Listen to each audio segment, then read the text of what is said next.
Hello everyone, welcome to inspired mechanical. इस video में हम कर्व्स के बारे में पढ़ेंगे। तीन तरीके की कर्व्स हैं हमारे कोर्स में। वन बाय वन हर एक को हम स्टडी करेंगे कि किस तरीके से ये कर्व जनरेट हुई हैं और क्या इनका रोल है हमारी ड्राइंग में। देखिए, सबसे पहली जो कर्व है वो है साइक्लॉइड कर्व। ठीक है, साइक्लॉइड कर्व अगर बाय डेफिनेशन बात करें हम, तो cycloid is a curve generated by any point P on the circumference of a circle which move along a straight line and during that circle is not slipping। इस definition का meaning क्या है वो meaning समझते हैं। ये देखिए, ये एक सर्कल है हमारा, ठीक है ना। इस सर्कल को हम रोलिंग सर्कल बोलते हैं क्योंकि ये रोल करता है।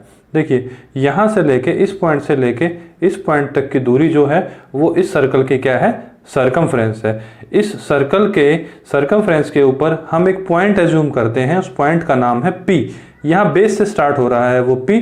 अब क्या कर रहे हैं हम, इस पाई डी सर्कमफ्रेंस के ऊपर, ये जो हमारी स्ट्रेट लाइन है वो सर्कमफ्रेंस है, इस सर्कमफ्रेंस के ऊपर ये सर्कल क्या कर रहा है, रोल कर रहा है अलोंग स्ट्रेट लाइन। ये जो स्ट्रेट लाइन की फॉर्म में दिख रही है आपको सर्कमफ्रेंस, इसके ऊपर ये सर्कल क्या कर रहा है, रोल कर रहा है। तो ये सर्कल कुछ देर बाद, ये डॉटेड सर्कल दिख रहा है, इस पोजीशन में होगा, थोड़ी देर बाद इस पोजीशन में, इस तरीके से इनफाइनाइट नंबर्स ऑफ पोजीशन होंगी। और at the end of point, जब ये पॉइंट और ये सेंटर मैच कर जाएंगे, यानी जब उस टाइम पे मेरे इस पूरे सर्कल की एक कंप्लीट रिवोल्यूशन हो जाएगी तो मेरी सर्कमफ्रेंस खत्म हो जाएगी।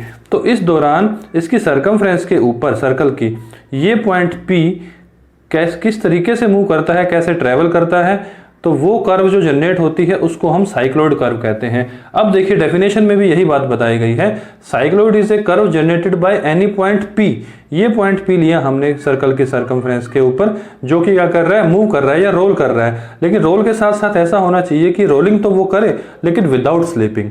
इसको बोलते हैं हम प्योर रोलिंग, यानी रोलिंग विदाउट स्लिपिंग, यानी इस सरफेस के ऊपर ये स्किड नहीं कर रही, स्लिप नहीं कर रही है, तो स्ट्रेट लाइन में मूव करेगी। ये पॉइंट P किस तरीके से मूव करता है, यहाँ पे इस कर्व के ऊपर ही ये पॉइंट रहेगा अलग अलग पोजीशंस पे।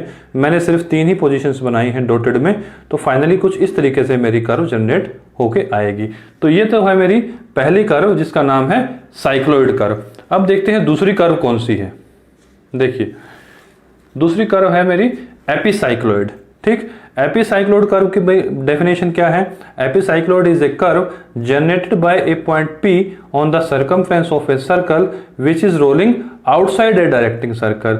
यानी डेफिनेशन तो हमने पढ़ ली है, इस डेफिनेशन को क्या करते हैं, इस डायग्राम की मदद से समझते हैं। देखिए, ये बड़े वाला सर्कल है जो आपको दिखाई दे रहा है, ये बड़े वाला सर्कल है जिसकी रेडियस कैपिटल R है, या यूं कहें कैपिटल D/2। इसका पूरे का डायमीटर कैपिटल D है, तो रेडियस कितनी हो जाएगी, D/2। इस सर्कल को नाम देते हैं हम डायरेक्टिंग सर्कल। और दूसरा हम ये भी कह सकते हैं ये डायरेक्टिंग सर्कल क्या है, फिक्स है, ये मूव नहीं कर रहा। तो हो क्या रहा है, इसके ऊपर एक और सर्कल मूव कर रहा है इसकी सर्कमफ्रेंस के ऊपर। ये देखिए, इसको सर्कल को बोलते हैं, इस छोटे वाले सर्कल को जनरेटिंग सर्कल या फिर रोलिंग सर्कल भी बोल देते हैं। तो इस सर्कल के ऊपर और फिक्स सर्कल के ऊपर, डायरेक्टिंग के ऊपर, ये छोटे वाला सर्कल क्या कर रहा है, रोल कर रहा है। और हमने क्या किया, सर्कमफ्रेंस के ऊपर एक पॉइंट P एज्यूम कर लिया। अब वो पॉइंट P इस छोटे वाले सर्कल के ऊपर जहां ये टच कर रहे हैं, पहले तो यहां से स्टार्ट होगा। जब ये पूरी एक कंप्लीट रिवोल्यूशन ले चुका होगा, यानी यहां से लेके यहां तक ये एक कंप्लीट पूरी रिवोल्यूशन ले चुका होगा सर्कल, तो उस दौरान जो पाथ ट्रेस्ड होगा वो एपिसाइक्लॉइड कर्व कहलाता है। देखिए, ये जो रेड कलर में मैंने कर्व बनाई है, खाली वही कर्व जनरेट होती है, इसी कर्व को बोलते हैं एपिसाइक्लॉइड कर्व। ध्यान दीजिएगा, नीचे वाला डायरेक्टिंग सर्कल मेरा फिक्स है और ऊपर वाला सर्कल जो है इसकी सर्कमफ्रेंस के ऊपर, फिक्स सर्कल के सर्कमफ्रेंस के ऊपर मूव करता है। तो एक रिवोल्यूशन कंप्लीट होने में जो कर्व जनरेट होती है उसी को एपिसाइक्लॉइड कर्व बोला जाता है। छोटे वाले सर्कल की रेडियस स्मॉल r है और डायमीटर उसका स्मॉल d है। अब ध्यान दीजिएगा, जिस दौरान ये कंप्लीट रिवोल्यूशन होगी, यानी P पॉइंट के यहाँ से लेके और यहाँ तक पहुँचने पे बीच में कुछ एंगल बन रहा होगा थीटा, जिसकी वैल्यू हम निकालते हैं 360 multiply by small r upon capital R। इस तरीके से एपिसाइक्लॉइड कर्व मेरी जनरेट होके आती है। अब देखिए, लास्ट कर्व पढ़ेंगे जो है हमारे सिलेबस में, वो क्या है, हाइपोसाइक्लॉइड कर्व। हाइपोसाइक्लॉइड कर्व कैसे जनरेट होती है, देखिए डेफिनेशन क्या कहती है, hypocycloid curve is a curve generated by a point.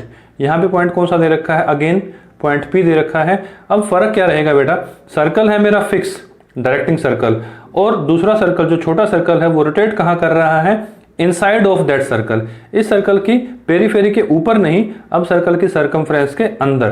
पहले सरकमफ्रेंस के बाहर था, अब सरकमफ्रेंस के अंदर की वाली पोजीशन पे है, और इस पॉइंट पी से शुरू होता है। देखिए डेफिनेशन में क्या लिखा है, on the circumference of A rolling circle which is rolling inside a fixed circle या डायरेक्टिंग सर्कल। ठीक है ना। तो ध्यान दीजिएगा, इस कर्व के अंदर ये जो लाइट पोर्शन रखा है मैंने, ये कर्व का मेरा पार्ट नहीं है, सिर्फ पार्ट कौन सा है, ये जो डार्क बनाए गए हैं और जो रेड कलर में दिखाई दे रहा है, इसको बोलते हैं हाइपोसाइक्लोइड कर्व। इस सर्कल के अंदर एक सर्कल रोल करेगा, उस दौरान ये बाहर वाला सर्कल क्या रहेगा, फिक्स रहेगा।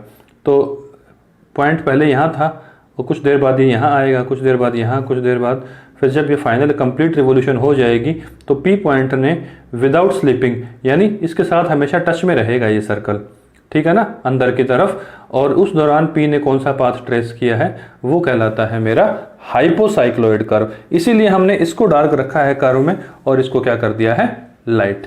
अब आने वाली अपकमिंग वीडियोस में हम इन तीनों कर्व्स को अलग अलग केसेस में ड्रॉ करना सिखाएंगे आपको। तो यहीं तक था ये बेसिक कंसेप्ट्स वाला लेक्चर। मिलते हैं नेक्स्ट वीडियो में इसकी ड्राइंग के साथ। Thank you very much.